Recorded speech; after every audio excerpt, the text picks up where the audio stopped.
Gaurko bi hizlariak, Peru Bilbao, bertakoa, Bizkaitarra, baina Durangokoa, Euskal Herriko Unibertsitatean egiten du tesia, eta lana egin du azkeneko urteetan kostaldearen, itsasmailaren gora berak nola moldatu duten gure kostaldearen forma, eta nola horrek, rasa azpian, hemen geoparkean ezaguna den rasa marea hori, marea jesendean ikusten dugun hori, horrek nola jarraitzen du barrualdera, eta jarraipen horrek dauzkan forma horiek ze informazio ematen digute eta nola jakin daiteke horrek dauzkan forma. Entonces, pero nos va a hablar un poco de esto, de las relaciones recientes del nivel del mar, no solamente en nuestro parque, sino en toda la costa vasca, y de cómo estas variaciones han ido dando forma a nuestra costa, especialmente, no solamente, pero en la rasa mareal que hoy no vemos, que queda sumergida bajo el mar. Y después, Vicente Guirabert, que viene de la Universidad de Zaragoza, nos hablará de un proyecto que empezamos a trabajar ya hace 4 o 5 años y que el año pasado consiguieron publicar en Geology, que es una revista de bastante prestigio a nivel internacional en el mundo de la geología, y que conseguía relacionar bastante bien, que es un trabajo súper interesante. Sabéis que la extinción de los dinosaurios pues, básicamente está relacionada con el impacto de un meteorito y que, bueno, de alguna manera la sección de Zumaya tuvo algo que ver en el planteamiento de esa hipótesis en los años 80 y por eso y otras muchas cosas es un lugar muy conocido. La nueva aportación que ellos llevan trabajando, Vicente está con sus 2 directores de tesis o profesores y amigos, que son los 2 que llevan, José Antonio y Nacho, que llevan muchísimos años trabajando sobre el CATE, o sea que si tenéis alguna pregunta sobre la extinción de los dinosaurios, hoy podéis aprovechar. Pero el trabajo que publicaron el año pasado en Geology y que es el que nos viene hoy a explicar, bueno, de alguna forma muestra la relación o no relación que hay entre el impacto meteorito, la extinción, el vulcanismo que hubo en Deccan, en una provincia de la India, justo en ese momento, y las órbitas de la Tierra. Todo eso basado exclusivamente en lo que se ve en Zumaya. Entonces sí que creo que para los días que trabajan en el geoparque, porque este es un tema del que hablan constantemente, pues es una información muy útil y muy de última hora, o sea, es publicada el año pasado. Así que bueno, con estas 2 intros, pues Perú, ¿veis? Ahora. Ok, bueno, arratsaldeon danoi, lehenengo. Eskerrik asko gonbidapena hasier. Y bueno, la verdad que el título ya de por sí no tiene mucho misterio, es bastante directo, ¿no? O sea, de lo que hablaremos un poco hoy, lo que voy a tratar de responder, muchos ya lo sabréis probablemente, pero es responder la pregunta de si la línea de costa, esa que vemos todos los días cuando vamos de paseo y tal, y que parece que siempre está ahí y que parece que siempre ha estado ahí para nosotros, que es inamovible, pues a ver si efectivamente siempre ha estado ahí y en la misma posición y si ha estado en otro sitio, a ver exactamente dónde se colocaba esa línea de costa, cómo se ha movido. Entonces, para ello, lo que voy a hacer es concentrarme en la última parte de la historia geológica, concretamente en el cuaternario, y lo que vamos a hacer es analizar un poco pues, el clima del cuaternario, cómo ha variado, por qué, centrándonos en el nivel del mar, las causas de las variaciones del nivel del mar, cómo sabemos que ha cambiado el nivel del mar o no. Y luego también pues, la cartografía, como bien ha dicho Asier, saber cómo es el relieve de toda esa parte sumergida, de toda esa parte escondida que tenemos hoy en día debajo de la superficie. Y por último, pues bueno, saber también en el pasado los tipos de paisaje que hemos tenido y a ver en cuánto se parecía el paisaje que tenemos hoy en día a lo que había anteriormente. Entonces, bueno, para ello, como os he comentado, me centraré en el cuaternario. El cuaternario engloba los últimos 2,6 millones de años en la historia de la Tierra. Eso significa que es un 0,06% de la historia de la Tierra, es decir, menos del 1%, pero aún así, como veréis, ha tenido mucha influencia en el paisaje que vemos hoy en día. Entonces, para ello, bueno, ¿cómo ha sido el clima a lo largo del Cuaternario? En este gráfico vemos la temperatura de la superficie de la Tierra, cómo ha ido variando en estos 2 últimos millones de años, 2 años y medio, y lo que vemos son 2 características principales. Por un lado, la variación, la alternancia, con temperaturas más calientes, con temperaturas más bajas.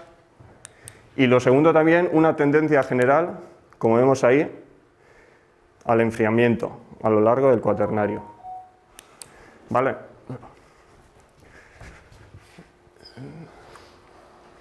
Vale, entonces, ¿qué es lo que condiciona mayormente el clima que hemos tenido a lo largo del Cuaternario? ¿Cuál es uno de los principales factores que afectan al clima? Obviamente, claramente, el Sol.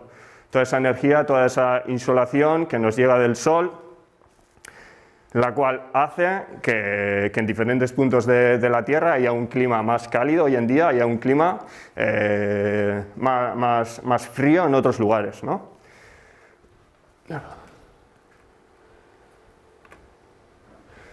Por tanto, ¿por qué todas esas variaciones que veíamos entre un clima más templado, un clima más frío? Bueno, todo esto seguro que os lo sabéis ya de memoria, vamos, los famosos ciclos de Kroll-Milankovitch, que se ven aquí también en Zumaya, en el Friis, representados en todas esas capas, que básicamente son los ciclos astronómicos de la Tierra respecto a su órbita alrededor del Sol, que a veces es de manera más circular y otras veces es un poco más ovalada. Después la oblicuidad, que sería básicamente la inclinación del eje de la Tierra, la cual también va variando, en esos GIFs se ve. Y luego por último la precesión, que sería, digamos, que el eje de la Tierra también se mueve y hace como un efecto de peonza y por lo tanto su posición pues va variando. Entonces, perfecto. Entonces, dependiendo de en qué momento se encuentre en el ciclo tanto de precesión, como de oblicuidad, como de excentricidad, la insolación que nos llega del Sol es diferente. Y por lo tanto, el clima que tendremos en la Tierra también varía. Es por ello que tenemos momentos donde el clima es caluroso, que serían momentos interglaciares, y otros momentos donde el clima es frío, que serían esos periodos glaciares.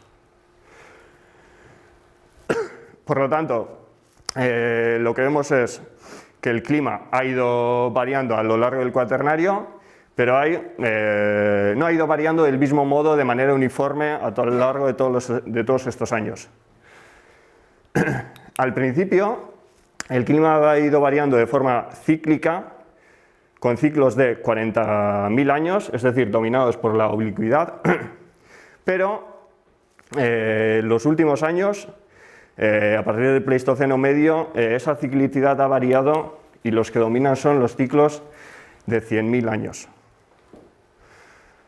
Y del mismo modo, spoiler, bueno, ya la pregunta del nivel del mar, efectivamente el nivel del mar también, a medida que ha habido climas más fríos, climas más calurosos, el nivel del mar también ha respondido y por lo tanto ha variado.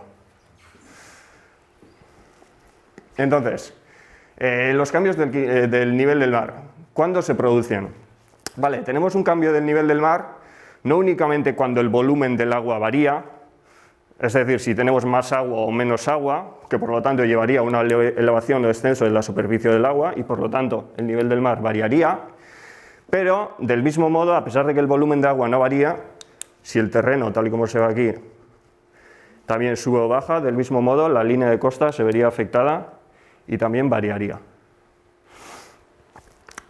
Por lo tanto, cuando el nivel del mar sube relativamente, puede ser debido a que el volumen de agua aumente o porque el terreno baje, a eso se le llama una transgresión, una subida del nivel del mar.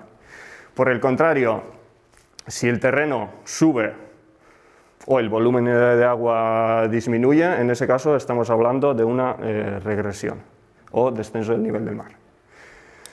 Entonces, ¿cuáles son las causas principales de todos estos ciclos y de todos estos descensos y aumentos del nivel del mar que se dan en el Cuaternario. Por un lado, el aumento y la disminución de las masas de hielo continentales. ¿Qué es lo que ocurre? Cuando tenemos un clima frío, todo este agua que se evapora del mar y que después precipita, no vuelve al mar. Se queda atrapado en las masas de hielo continentales. Por lo tanto, el nivel del mar baja.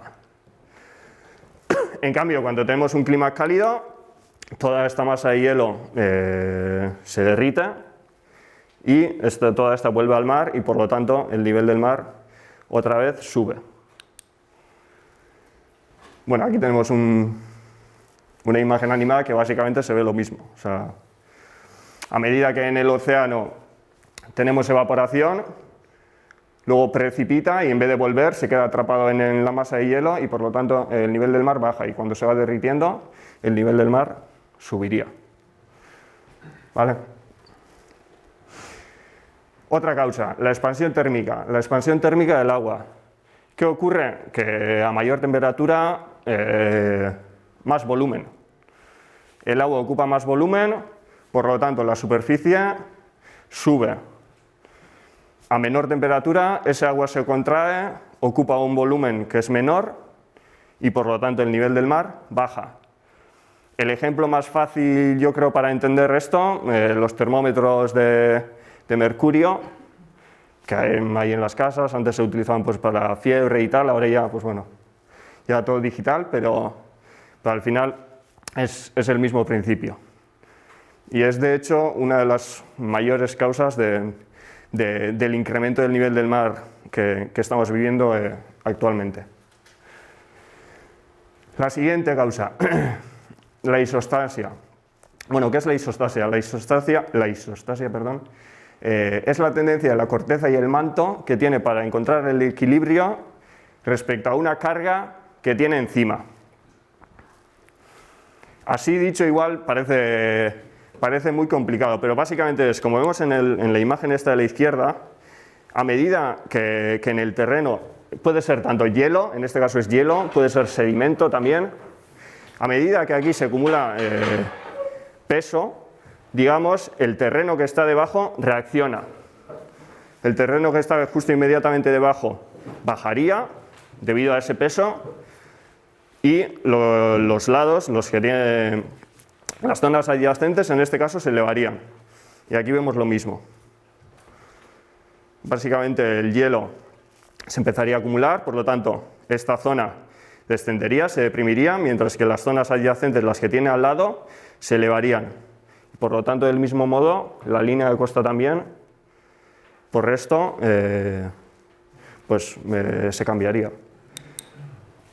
Yo creo que el ejemplo más gráfico, más fácil es cuando jugamos en el mar, en verano, con estas pelotas de Nivea y todas estas en el agua, que de repente tú le metes con la mano peso y va para abajo, pero cuando le quitas la mano, ¡pum!, la pelota va para arriba. Pues esto es un poco parecido. En vez de la mano, pues la tierra pues tiene hielo, tiene sedimento que lanza la tierra para abajo, lo que sería el globo, pero cuando le quitamos ese peso que tiene encima la corteza, esa corteza reacciona subiendo para arriba. Lo mismo que cuando le quitamos la mano al globo, a la pelota, que esta también va para arriba. Pues igual. Por lo tanto, bueno, un ejemplo de esta isostasia. Bueno, aquí vemos un gráfico donde en líneas negras se observa la extensión que tuvo la masa de hielo continental en el último máximo glacial, hace aproximadamente 21.000, 22.000 años. Tal y como veis, bueno, esto es estado de Canadá, todo Canadá, parte de Estados Unidos, aquí toda esta Escandinavia hubiese estado cubierta de hielo, incluso parte de las islas británicas. Los espesores que alcanzó, bueno, en esta zona, en el Golfo de Botnia, más o menos, el máximo espesor de hielo fueron unos de 2.000 metros o algo así, mientras que en esta parte llegaba a alcanzar hasta los 3.000 metros de grosor. Y bueno, esta es otra imagen también de lo mismo, un poco más más chula, digamos, donde aparece lo mismo. Pues Canadá todo cubierta, hasta Estados Unidos, Escandinavia también, hasta Gran Bretaña. Entonces, lo que comentábamos de la isostasia, claro, ¿qué pasó? Todo ese hielo se retiró. Cuando quitamos toda esa carga, el terreno reaccionó y poco a poco fue subiendo para arriba. Esto es Escandinavia, bueno, Noruega, joder, creo que sí, Suecia, Finlandia, y aquí lo que tenemos en circulitos con S9 es la elevación del terreno por año. En el Golfo de Botnia, que sería esta zona, el terreno se eleva 9 milímetros por año. Aquí 8 milímetros por año. Y así, pues, sucesivamente. Por lo tanto, el terreno sigue reaccionando aún a ese derretimiento y a toda esa retirada de hielo y toda esa retirada de peso que tuvo. Entonces, siguiente causa, como no, los movimientos tectónicos. En nuestra Tierra, creo que todos también habremos oído hablar de las placas tectónicas, que se separan, que convergen. Y debido a todos esos movimientos, estas placas también se levantan. Por lo tanto, cuando una placa se levanta, cuando un terreno se levanta, del mismo modo, la línea de costa también, otra vez, nos variará. Aquí tenemos, por ejemplo, un gráfico donde podemos ver la tasa de elevación de los últimos 125.000 años en diferentes puntos de la Tierra. En la península, que estaría ahí, vemos que la elevación pues, no sería mucha, pero en América del Norte, por ejemplo, en la costa oeste, pues la elevación ya sería bastante considerable. Y todo ello, obviamente, nos afectaría a la posición de la línea de costa. Entonces, vale, ya sabemos cuáles pueden ser las causas de las variaciones del nivel del mar, pero claro, ¿cómo sabemos en el pasado que el clima y el nivel del mar han variado? Porque el registro instrumental que tenemos únicamente lo tenemos desde el siglo XVIII por medio de mareógrafos y por medio de satélites. Pero claro, para saber antes, para saber hace 100.000, 200.000, 2 millones de años, ¿cómo lo hacemos? Entonces, tenemos ahí varios indicadores diferentes que nos ayudan a reconstruir los climas del pasado y el nivel del mar, pues, cómo ha variado. Uno de esos indicadores, los isótopos de oxígeno, que se pueden encontrar en diferentes sitios. Uno de ellos son los foraminíferos, las corazas que tienen, que normalmente se sacan de sondeos de sedimento en el fondo marino de los océanos.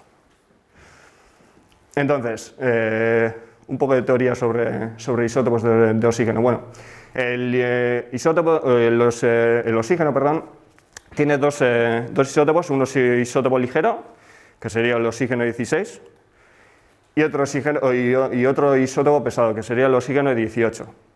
Este último pesaría más, el primero pesaría menos. Entonces, ¿qué ocurre? En el agua mar, por ejemplo, tenemos ambos isótopos mezclados.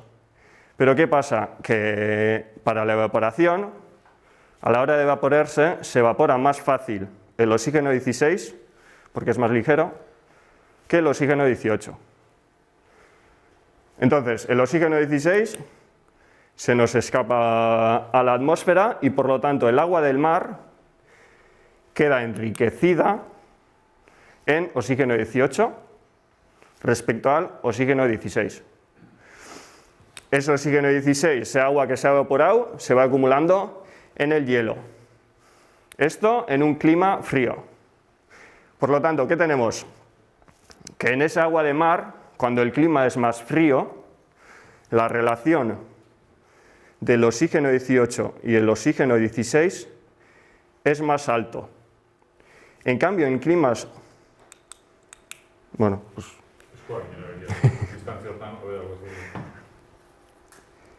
Vale. En cambio, en climas más cálidos, ese oxígeno 16 que se había evaporado vuelve al mar. Y por lo tanto, la relación entre el oxígeno 18 y el oxígeno 16 es menor. ¿Vale? Entonces, clima más frío, en el agua de mar, la relación oxígeno 18 y oxígeno 16 es mayor, y en climas más cálidos es menor. Bueno, claro. Y luego, esos foraminíferos, al generar el caparazón, toda esa señal isotópica de los oxígenos lo llevan dentro. Por lo tanto, bueno, esto es un mapa donde se hicieron todos estos sondeos que acabamos de ver en la diapositiva previa con el barco y las zonas donde se sacaron todos estos sondeos de sedimento. Vale, entonces de todas estas muestras, al final vamos sacando la relación de los isótopos en diferentes momentos del cuaternario y como resultado nos da toda esta curva. Bueno, sí. En este eje tenemos la relación del isótopo del oxígeno 18 con el oxígeno 16, en este otro la edad, y lo que vemos en la curva es que va variando. Puntos donde la relación ha sido más baja, con puntos donde la relación ha sido más baja. ¿Qué nos indica esto? Pues que ha habido momentos de climas más fríos, todas estas de abajo, las que tenemos en números, y momentos donde el clima ha sido más caluroso, todos estos picos que tenemos encima. Y así sabemos a lo largo del cuaternario el clima cómo ha ido variando. Otros indicadores aparte de los testigos de sedimento, de los sondeos, del mismo modo los testigos de hielo de la Antártida, que también presentan un registro de 800.000 años, del mismo modo que antes, de los isótopos de oxígeno, CO2, etc. Otro posible indicador de cambios del clima en la Tierra, las cuevas. Aquí además en el Geoparque también hay varias cuevas con varios espeleotemas. Si nos fijamos aquí, no sé si se verá muy bien, pero aparecen como bandas, y claro, cada banda es diferente en función del clima que tenemos fuera. Si hay más precipitación, menos precipitación, si es más húmedo, más seco, más cálido, más frío. Por lo tanto, también analizando estos espeleotemas podemos obtener ese tipo de información. Otro, bueno, Anne creo que esto ya os lo enseñó, los foraminíferos. Ostras, gracias. Es que te caso. Vale, perfecto. Los foraminíferos también, cada especie vive en la columna de agua en un punto. Por lo tanto, si sabemos la abundancia de especies que hay en un testigo de sedimento, también a partir de ahí podemos ubicar el nivel del mar donde estaría. Y con esa información, pues obtener información de dónde se ha situado el nivel del mar, tal y como vemos en este gráfico, que sería de los últimos 12.000 años.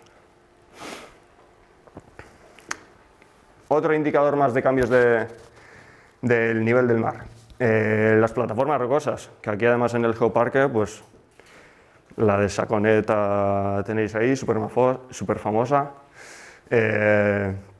¿Cómo se generan estas plataformas rocosas?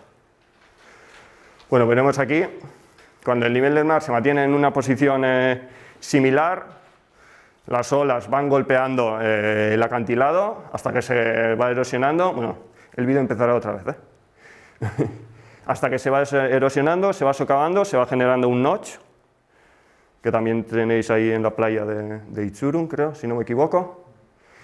Y ese notch puede llegar a un momento, debido a las fracturas o lo que sea, que se pueda desestabilizar, el acantilado cae y por lo tanto ahí tenemos un retroceso de la línea de costa.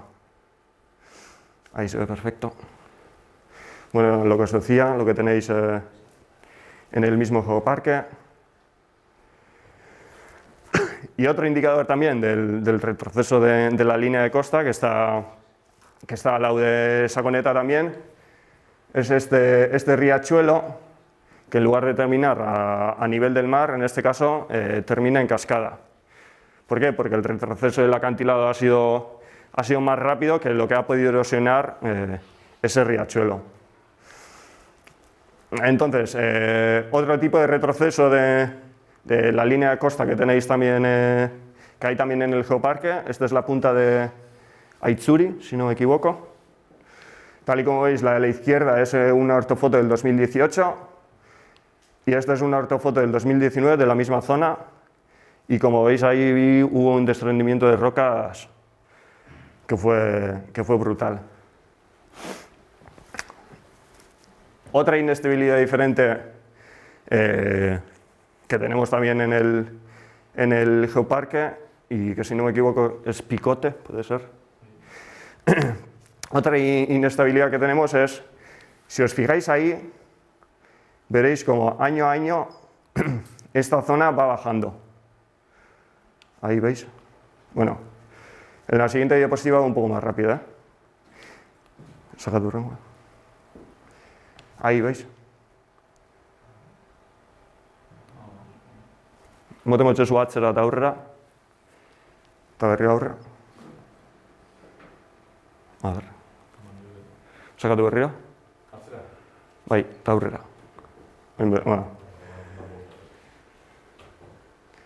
Hor. Tal y como veis ahí, bueno, en esta zona se empieza a desprender, hay un deslizamiento, pero en un momento se para. En cambio, en la zona del oeste aún seguía. ¿Vale? Todos estos procesos son procesos activos que al fin y al cabo nos llevan también a un retroceso del propio acantilado. Ahí sí que se ve bien. Como año a año toda esa ladera va bajando. Entonces, ya sabemos que el clima ha ido variando a lo largo del Cuaternario, y también sabemos que el nivel del mar, junto a ese clima, también ha respondido y ha ido variando. Esto sería desde los últimos 2,5 millones de años, y esto ya sería para los últimos 600.000, donde la ciclicidad ya era de 10.000 años. Entonces, en la zona vasca, en nuestra zona, tenemos datos para la última transgresión.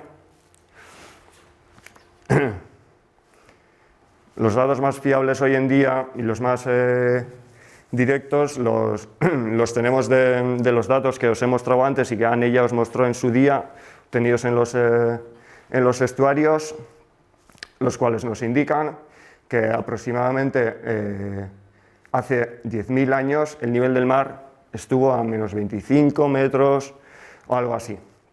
Luego tenemos también otros datos a partir de modelos, también localizados en la costa vasca, que nos indicarían profundidades un poco mayores, y luego ya tenemos también estas dos, que ya se nos serían hasta el máximo glacial incluso, que serían ya curvas globales, más que localizadas y más que focalizadas en la costa vasca. Y tal y como veis, aquí hay que tener muy en cuenta esto, porque los datos pueden variar mucho. Al principio no, en el Holoceno, pero por ejemplo en los datos de Anne y las curvas globales, ahí ya puede haber una diferencia de 10 metros o algo así. O sea, y todas estas cuestiones pues hay que tener en cuenta a la hora de analizar los datos.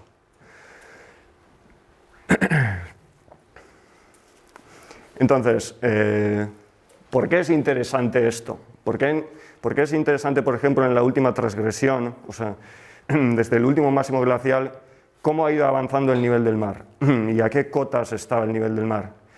Por ejemplo, porque en la cordillera cantábrica hay varios yacimientos arqueológicos donde a lo largo de estos últimos 20.000 años ha habido ocupación. Entonces, para saber cómo era el paisaje, Porque claro, nosotros podemos tener un yacimiento de X edad, de hace 11.000, 14.000 años, y nosotros vemos con los ojos, digamos, que tenemos hoy en día, vemos, estarían aquí y tendrían la línea de costa ahí y el paisaje sería así, pero no, hay que tener en cuenta que el nivel del mar ha variado, por lo tanto el paisaje que tendrían sería diferente. Más aún si en ese yacimiento, por ejemplo, se pueden encontrar restos marinos, que puedan ser indicativos de que iban al mar, a coger, pues, a pescar diferentes cosas, y entonces para saber pues, qué rutas podrían ser las más correctas para ir al mar, cuánto tiempo tardarían, etc.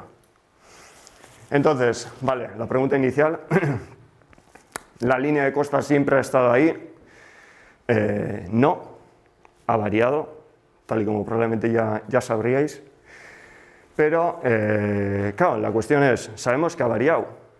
Sabemos que ha estado a menos 25, menos 50, menos 100. Pero claro, ¿dónde están esas cotas? O sea, nosotros de momento la imagen que tenemos es, vale, conocemos el relieve de la parte emergida hoy en día, pero claro, lo que está debajo del mar, o sea, debajo de ese tapiz, por ejemplo, el menos 25 este que hablábamos de hace 10.000 años, exactamente dónde se encuentra.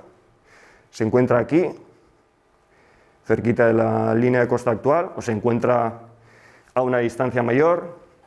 ¿Qué forma tiene esa línea de costa? Claro, eso no lo sabemos. Entonces, ¿cómo conocer lo que nos esconde el mar? Bueno, aquí tenemos dos metodologías diferentes, pero cuyo funcionamiento es muy similar. Una serie de LIDAR que utiliza haces de luz, principalmente pues, utilizando un avión. Y luego tendríamos la ecosonda, que lo que emite es pulsos acústicos, en barco y tal. Entonces, ¿cómo cartografiamos lo que está debajo del mar? Vale, esa ecosonda, debajo del barco se pone un cacharro, un aparato. Bestia. Se pone un aparato que emite un pulso acústico. Ese pulso acústico llega al fondo del mar, rebota y nos llega al receptor. Claro, si nosotros sabemos el tiempo que ha tardado en hacer este recorrido y la velocidad a la que van esos pulsos acústicos, lo que tenemos es distancia desde el fondo del barco al fondo del mar. Por lo tanto, repetimos esa operación a lo largo de una transversal, por ejemplo, entonces tenemos toda una nube de puntos que nos indican la distancia que hay del barco al fondo y por lo tanto al final lo que obtenemos es el relieve del terreno. Así es como pasamos de tener pues, algo que está tapado en dos dimensiones a tener ya ciertos datos. Básicamente que son datos de profundidad, de cómo es el relieve que hay actualmente debajo del mar. Entonces, respondiendo a la pregunta de dónde estaría, por ejemplo, ese menos 25 que comentábamos antes, en este caso, ese menos 25 estaría colocado ahí. Esa línea azul refleja la cota de menos 25 metros. Y así sería, claro, si hay una ocupación, por ejemplo, hace 10.000 años, en este punto, de repente se nos abre un terreno que, por ejemplo, esto es Guetaria, ¿vale? Y esto es Sumaya. Entonces, de aquí a ahí, por ejemplo, pues puede haber 1,5 kilómetros por ahí. Claro, de repente el paisaje, bueno, en este caso no varía tanto, es verdad, pero varía. O sea, ya no es lo mismo. Entonces, ¿qué podemos hacer? Pues básicamente con los datos que tenemos podemos representar y podemos simular esa subida del nivel del mar desde el último máximo glacial y por lo tanto podemos saber pues a qué distancia estaba la línea de costa en un momento concreto, qué formas tenía, berriro atzera eman aldo txoso. Ez. Eta, bibidarro bat. Ahora, por ejemplo, podemos saber si ahí podía haber una península, si ahí había un cabo, como en este caso, si la costa en esta zona era mucho más sinuosa, si en esta era más paralela. Y al fin y al cabo lo que nos proporciona es esto, información de un paisaje mucho más realista, digamos, o sea, del momento en sí, por ejemplo, cuando estaban ocupados esos yacimientos, lo que veían y cómo era el terreno, porque el nivel del mar no estaba exactamente ahí donde está hoy en día. Entonces, bueno, ya por último y por ir acabando, bueno, en el grupo de investigación, en el grupo de trabajo, uno de los temas que trabajamos son las plataformas rocosas que hemos visto antes, estas que mencionaba como Saconeta, pero claro, si le metemos ya por un lado las variaciones del nivel del mar, lo que vemos es que cuando el nivel del mar está en una posición similar, lo que decía antes, se genera una plataforma rocosa. El nivel del mar sube porque varía, otra vez en una posición similar genera otra plataforma rocosa, otra vez ha bajado y en un momento dado también generará otra plataforma rocosa. ¿Qué pasa aquí? Que el terreno también sube, mientras tanto, como lo veis aquí. Entonces, el nivel del mar, cuando sube, si no llega hasta esa cota otra vez, se nos genera un escalón que es indicativo de un nivel del mar anterior, pero que queda colgado, como veis ahí. Epa, sakatu igual atzera. No sé si se ha llegado a ver. Al final, debido a la elevación tectónica, lo que se nos genera son una escalera, una serie de escalones de diferentes plataformas rocosas que están a diferente altura hoy en día. ¿Vale? Entonces, lo que os decía, otra vez el nivel del mar baja, se ha generado ahí una plataforma rocosa, debido al movimiento tectónico, esa nueva plataforma queda a una cota superior de lo que llega al nivel del mar y por lo tanto se nos van generando ese tipo de escalones, una morfología en forma de escalera en la zona que hoy en día está emergida. Entonces, el grupo de trabajo pues, ha tratado de localizar estas superficies. Claro, hay que tener en cuenta que estas superficies cuando emergen, ya el agua empieza a modificarlos, a alterarlos, a disolverlos, a generar paisajes kársticos, empiezan los ríos a incidir, por lo tanto su morfología original muchas veces cambia, no es tan perfecta como en Saconeta, una planicie grande. O sea, lo que vemos hoy en día es esto, todo lleno de ríos, valles que inciden y que digamos que nos cortan las morfologías que pudieron haber anteriormente. Por lo tanto, para detectar este tipo de antiguas plataformas rocosas, rasas, lo que se hace es, en este caso lo que hicieron fue detectar zonas cuya inclinación era menor que 13 grados en este caso, para localizar las planicies y las potenciales superficies de plataformas rocosas antiguas. Y luego lo que hicieron fue coger todas estas alturas y hacer histogramas. Básicamente saber a qué cota hay más superficies de este tipo, más planicies de este tipo. Y ahí lo que observaron fue, por ejemplo, que había tres grupos de tres cotas, digamos, donde esas superficies planicies afloraban más, que podían ser antiguas rasas. Y, pues bueno, por medio de otras dataciones que se han hecho a lo largo de la cordillera cantábrica y utilizando la tasa de elevación del terreno, un poco lo que concluyeron fue que estas rasas pues podían ser las más altas, alrededor de 350, 220, 150 podían haber sido del Plioceno, y que esa castigación y que esa disolución podría haber ocurrido desde hace, pues en este caso, 4.3 millones de años hasta 1 millón de años, mientras que las razas más bajas, como puede ser el caso del Lekeitio y así, pudieran ser a partir de ese millón de años, pudieran haberse generado. Entonces, del mismo modo, también en el geoparque tenemos indicios indicadores de estos cambios del nivel del mar. En este caso, no se me ha olvidado comentar, pero hace unos 125.000 años el nivel del mar estuvo más alto de lo que está ahora, ¿vale? Estuvo entre unos 6 y unos 9 metros más alto de lo que está hoy en día. Entonces, esa posición del nivel del mar también pudo dejar sus indicios, digamos. Uno, de hecho, ya lo hemos observado en Lekeitio. Pero este, que aún no lo hemos tratado, pero no sé si os habéis dado cuenta, pero era al lado de Saconeta, en el Rotaberry, que está en el geoparque. Y ahora, si miramos ahí...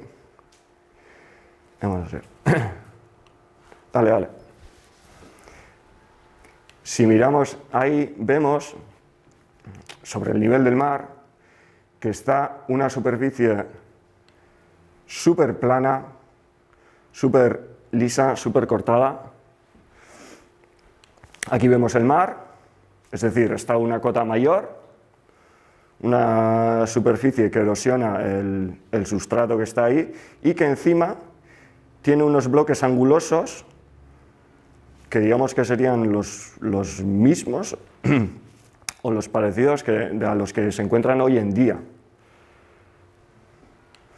Es decir, si nos fijamos, ahí está el sustrato cortado, varios metros por encima del nivel del mar, y encima tiene este depósito de rocas angulosas que es parecido a lo que tenemos hoy en día, pero a una cota más baja. De momento no sabemos exactamente si ese depósito es como os decía, del MIS 5E de hace 125.000 años, porque de momento no tenemos dataciones. Por cota, pues podría encajar, pero aún no lo sabemos, la verdad. Os lo digo así un poco en petit comité. Y luego, debajo del nivel del mar también hemos intentado buscar también estas superficies planares, esta morfología de escalera que comentábamos en la zona emergida. Aquí estaría esta Zumaya, Deva, y todos estos puntos, digamos que indican la base de los paleoacantilados que hemos podido detectar en esta zona. Aquí en azul lo que vemos son los antiguos ríos que circulaban cuando el nivel del mar estaba mucho más abajo de lo que está hoy en día. Entonces, bueno, pues para que veáis un poco el relieve, y yo creo que igual aquí en 3D se ven un poquito, o yo igual al menos los veo un poco mejor, los escalones y las posibles planicies que están marcadas ahí. No sé si se llegan a diferenciar muy bien, pero bueno. La costa estaría aquí, la línea de costa, y aquí estaría Zumaya y tal, y ahí estarían los pequeños escalones. Y ahí aquí ya sería yéndonos hacia el oeste. Del mismo modo, eso, ¿ves? Malgoso, hostia. O sea, esto sería lo que está enfrente de Zumaya, con puntitos. Lo que tenemos marcado son la base de esos escalones y de esos acantilados, y luego ya en la siguiente imagen lo que vemos es otra zona que está justo al lado, yéndonos hacia el oeste, donde también vemos varios escalones que están a la misma cota y a la misma profundidad que estos que veíamos antes. Aquí vemos la base de esos mini acantilados que se llegan a intuir, pues bueno, bastante bien. Entonces, después lo que hemos hecho es, claro, hemos tratado de averiguar cuándo se generarían o cuándo se habrían generado estos escalones, estos paleoacantilados. Y para eso, bueno, pues hay diferentes programas que te permiten pues, meter una curva del nivel del mar, meterle datos de la tasa de elevación, de erosión, etcétera, para que te generen la morfología que tendría el sustrato pues, cuando el nivel del mar haya tenido esas variaciones. Y en este caso tenemos un ejemplo desde el 1005E, desde hace 128.000 años, hasta 20.000, que sería hasta el máximo glacial, más o menos. Y aquí lo que nosotros sí que hemos podido ver es que algunos de estos escalones, al menos, el 36, el 52, el 68, pues pudiesen correlacionarse con los escalones que hemos nosotros y por lo tanto haberse generado en esta época. No tiene que ser porque así, quiero decir que no tiene por qué haberse generado únicamente en este ciclo, desde hace 128.000 hasta hace 20.000, porque anteriormente también el nivel del mar está subiendo, bajando y subiendo y bajando. Por lo tanto, digamos que puede ser como una reexcavación que vaya erosionando poco a poco en todos los ciclos. Pero bueno, que hay algunos escalones por lo menos que con este modelo pueden encajar. Ahí, ya está. Aula. Entonces, bueno, para que, claro, en el vídeo aparecía ahí un relieve que eso parecía que una caída del copón, o sea, entonces, para que no os vayáis con esa idea, por ejemplo, en este perfil, el B, que digamos que sería de mayor inclinación prácticamente en nuestro fondo marino, desde un borde hasta el otro, hay una inclinación de 1,25 grados, que no es prácticamente nada. ¿Por qué? Porque la plataforma tiene 4 kilómetros. O sea, para que os hagáis un poco las proporciones, que no es un súper acantilado como tenemos aquí, vamos, para nada. Que la inclinación es súper suave. Y aquí, pues al final, pues otro ejemplo más de lo mismo, que en los perfiles parece que hay una caída enorme y un salto enorme con unos acantilados gigantes, pero que en realidad pues no, que no es así, que el relieve es muchísimo más suave. Y ya está, perdón por mi voz, lo siento.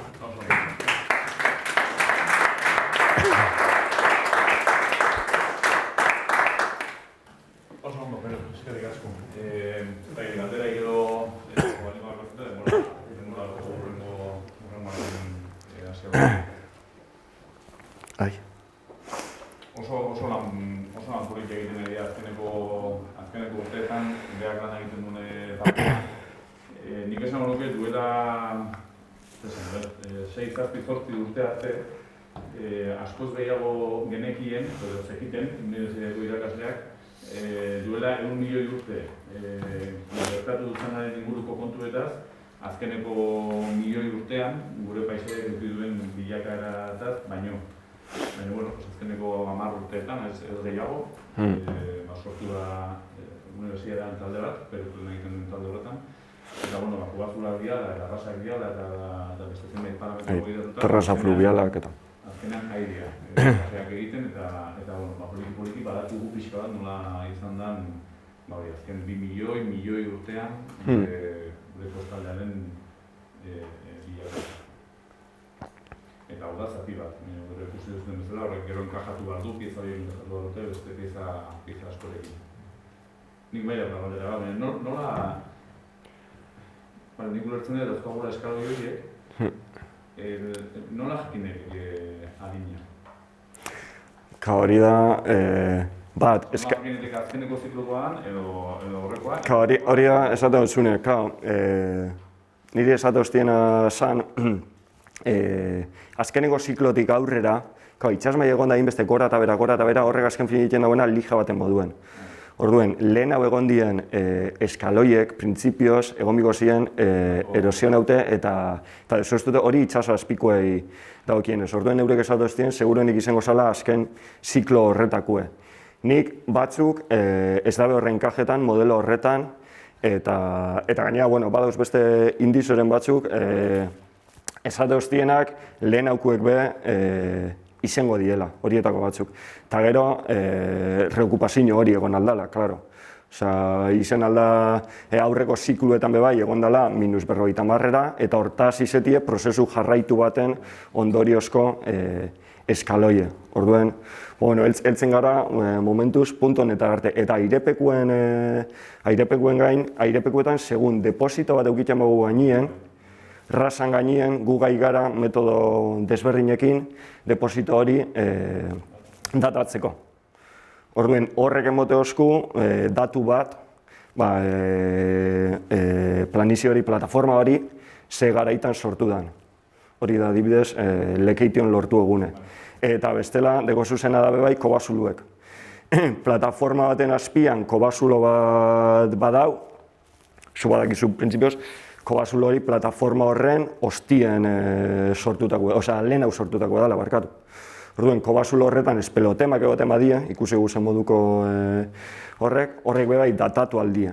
Eta horrek emotetzune da, adin minimo bat gaineko rasa no sortu zen. Hori baino lehen hau sortu zala. Edo bestela, adibidez Asturiasen bai beste metodologia batzukin behin dabe, kosmogenikuekin eta holan, eta horrekin bai jakin aldozu, nos eguzki izpizen, nos hasi zen jasotzen plataforma hori. Horiena, airepean, itxasazpian, ez dago metodo egia absolutu bat. Itxasazpizen nik, personalki ez da, klaro, hortopo biosune da, plataformaren bat ekona depositue, eta gero gai bazara igual, pintxetako, eta ateratzeko sondeo bat, igual OSL bidez, izan ez da egite ez da balora, igual lehen jalko zan. Baina, claro, bestela eko zuzena da modeluek. Modeluek eta sartu datuek eta ber zeinek enkaja baldotzun zure eskailera morfologia horretan. Bai, itxaspiek,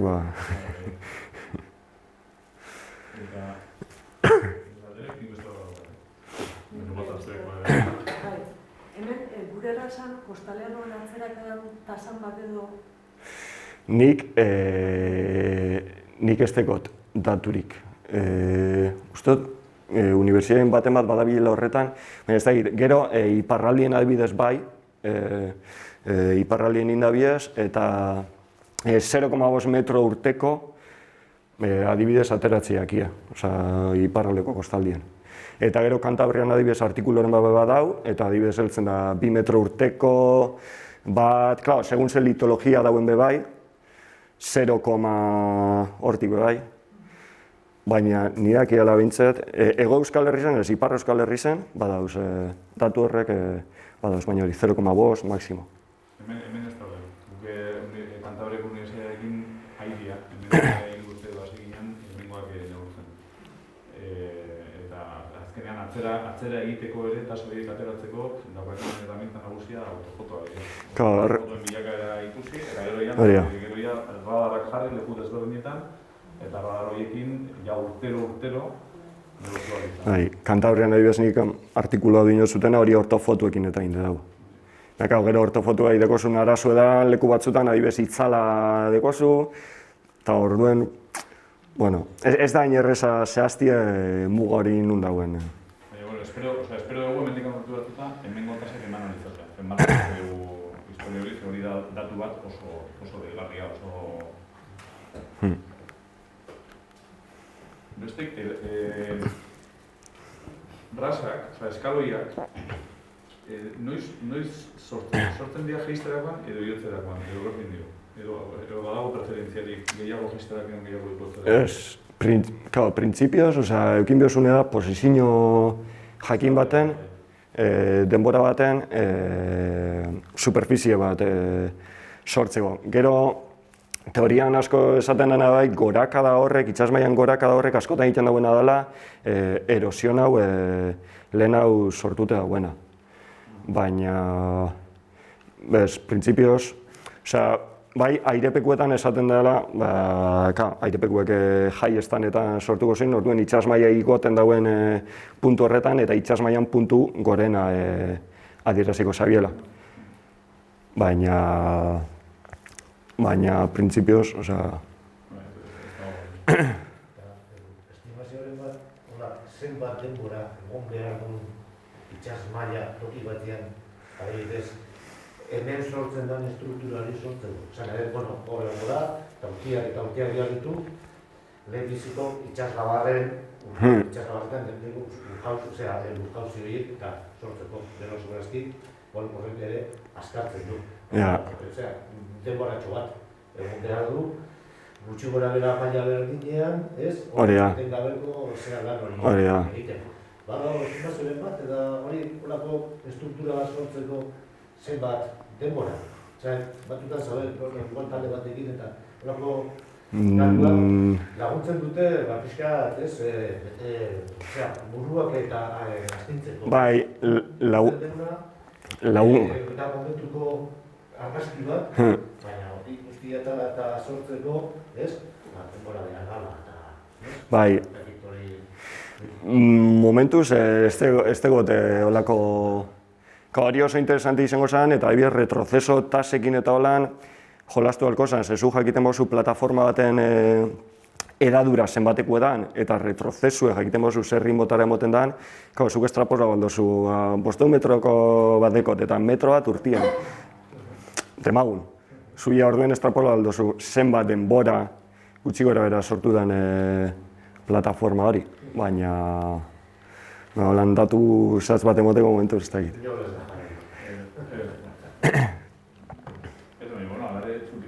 Bari konturatu, 10.000 urte, da hori oso gutxi da, 25 metro azpien zegoela. Berez, oso denbora gutxi, guretzako asko, baina hasieran denbora ez dakizu esan, 1.000 urte, horra, rango horretan. Bestela, claro, 20.000 urtetan komar duzu metro bera. Daturen bat badau, osea, oinez naz zenbakize oroitzen, baina gero gure bozu momentu baten begiratuko. Osea, artikuloren baten, bai gogoratzenaz, lodiera jakin baterako esaten zabela ziklo glasiar, interglasiar, bat baino gehiago biazala. Oinez dut gogoratzen datu zehatza, baina bai, artikuloren baten azaltzen da, bai.